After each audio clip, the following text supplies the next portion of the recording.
ஈராக்கினுடைய Baghdad ஒரு இறைச்சிக்காரர் இருந்தார்.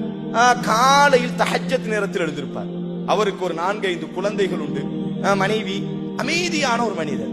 ஒரு நாள் ஃபஜ்ர் தொழுகைக்கு முன்னால் எப்பொழுதும் அவர்களுடைய ஆதத் வழக்கமாக கத்தி எடுத்துட்டு வயக்காட்டுக்கு செல்கிறார். ஆட்டு மந்தைகள்ல ஆட பிரிச்சு அறுத்துட்டு இருக்கும் பொழுது திடீரென்று ஒரு அசரீதியான ஒரு சப்தம், கொல்லாதீர்கள், என்னை கொல்லாதீர்கள் என்பதாக ஒரு சப்தம்.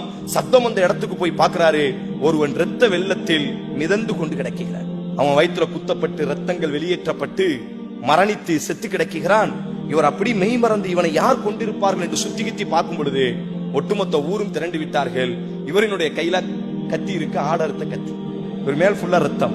முஷூர்தா போலி அதிகாரிகள் வருகிறார்கள், இவரை கைது பண்றாங்க. சொல்றாரு, அது எனக்கு தெரியாது, நீதிமன்றத்தில் நிப்பாட்டப்படுகிறது, எனக்கு தெரியாது, நான் இதை செய்யவில்லை என்பதாக எவ்வளவோ பேசி பார்க்கிறார்.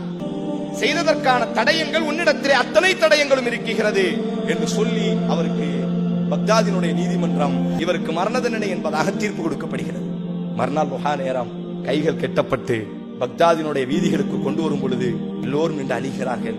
குறிப்பாக அவனுடைய பச்சிலம் குழந்தை. எல்லாரும் அழுகுறத பார்த்த உடனே, அவன் குழந்தை அழுகுறத பார்த்த உடனே அந்த இறைச்சி வியாபாரி ஒரு வார்த்தை சொன்னான், எனக்காக அழாதீர்கள், உண்மையில் நான் இந்த தவறை செய்யவில்லை, நான் எவனையும் கொலை செய்யவில்லை, ஆனால் சாகுவதற்கு தகுதியானவன் தான் இன்றைய தினம் சாக போகிறான். 20 வருடத்திற்கு முன்னால் நான் யூப்ரட்டிஸ் நதிக்கரையிலே இக்கரையில் மக்களை ஏற்றிக்கொண்டு அக்கறையிலே நான் மக்களை இறக்கி விடுவேன். ஒரு நாள் ஒரு அழகான பெண் என்னுடைய படகிலே வந்து அமர்ந்தாள். யூப்ரட்டிஸினுடைய கூஃபாவினுடைய இக்கரையில் இருந்து அவளை அக்கறைக்கு நான் இறக்கி விடும் பொழுது அவள் என்னுடைய உள்ளத்திற்குள்ளாக வந்து அமர்ந்து கொண்டால் அவள் மீது எனக்கு ஒரு நேசமும் மோகமும் வந்து விட்டது. அவள் முகவரியை தேடி அவள் வீட்டுக்கு நான் சென்றேன். என்னுடைய மகளை உங்களுக்கு மனமுடித்துக் கொடுப்பதற்கு எனக்கு சம்மதம் இல்லை, அதனால் வீட்டை விட்டு வெளியேறுங்கள் என்பதாக என்னை அவர் அவமானப்படுத்தி வெளியே அனுப்பிவிட்டார். காலம் உருண்டோடுகிறது. இது போன்ற ஒரு மகிழ்வினுடைய நேரம், சூரியன் மறையக்கூடிய அந்த நேரத்தில் ஒரு பெண் கையில குழந்தையோடி அந்த படகுல வந்து அமருகிறார். தூரத்துல வரும் பொழுதே பார்க்கிறார். படகுல வந்து அமரும் பொழுது அவர் கண்டுகொண்டார் தன்னுடைய பழைய நேசத்திற்குரியவர் என்பதாக.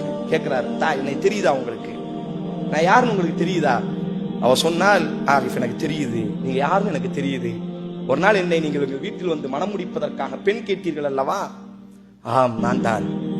இப்பொழுது அந்த சூரியன் மறைகிறது, இருள் கப்ப ஆரம்பிக்கிறது. அந்த குழந்தை அந்த நபர் என்ன செய்யறான், படகோட்டி பிடுங்கி அந்த புள்ளை என்ன செய்யறார் அப்படின்னு சொன்னா அந்த தண்ணியில முக்கிறாரு, தலை கழுத்து வர. அவர் சொல்கிறார், இன்றைய இரவு நீ என்னோடி சயனிக்க வேண்டும், என்னோடி நீ தவறு செய்ய வேண்டும், அப்படி இல்லாவிட்டால் இந்த குழந்தையை நான் கொலை செய்து விடுவேன், முக்கி சாகடித்து விடுவேன். தாய் பதற்றத்தில் குழந்தையை பாதுகாப்பதற்காக மேலே பாய்கிறாள்.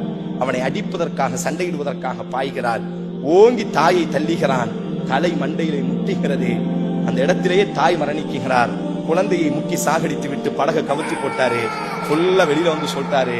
படகு ஓட்டி கொண்டிருக்கக்கூடிய நேரம் திடீரென்று சூழல் மாறியது. படகு கவிழ்ந்தது. தாய்க்கும் சேய்க்கும் நீச்சல் தெரியாது, ஆதலால் அவர்கள் மரணித்து விட்டார்கள். நானுமோ படகோட்டியினுடைய மகன், எனக்கு நீச்சல் தெரிந்தது, ஆதலால் நான் தப்பித்து விட்டேன். உலகம் அனைவரும் நம்பினார்கள், யாரும் மறுக்கவில்லை. பேசிய வார்த்தை மிக தெளிவானது, மிக தெளிவாக ஆதாரத்தை கொண்டு வந்து வைத்தார். உலகமே நம்பியது. அதற்கு பிறகு அந்த படகோட்டி சொல்றாரு, அதுக்கு பிறகு எனக்கு அங்க இருக்க மனசு இல்ல, அந்த படகை வித்துட்டு பக்தாதுக்கு வந்து இறைச்சி கடை நடத்தி 20 வருஷ காலம் நான் வாழ்ந்து கொண்டிருந்தேன். எல்லோரும் மறந்தார்கள் என்று நான் நினைத்தேன். அதாலத்து ஸமா, வானத்தில் ஒரு நீதிபதி இருக்கிறான், அவன் எப்பொழுதும் மறக்க மாட்டான். நான் இந்த கொலையை செய்யவில்லை, இந்த கொலைக்கும் எனக்கும் எந்த சம்பந்தமும் இல்லை. ஆனால் 20 வருடத்திற்கு முன்னால் நான் ஒரு அநீதம் செய்தேன் அல்லவா, அல்லாஹ் இப்பொழுது அந்த அநீதத்திற்கு என்னை பிடித்திருக்கிறான். அன்று செய்த ஒரு பாவத்திற்கு அல்லாஹ் அன்றைக்கு கணக்கு எடுத்தான், இன்றைக்கு கணக்கு தீர்த்திருக்கிறான்.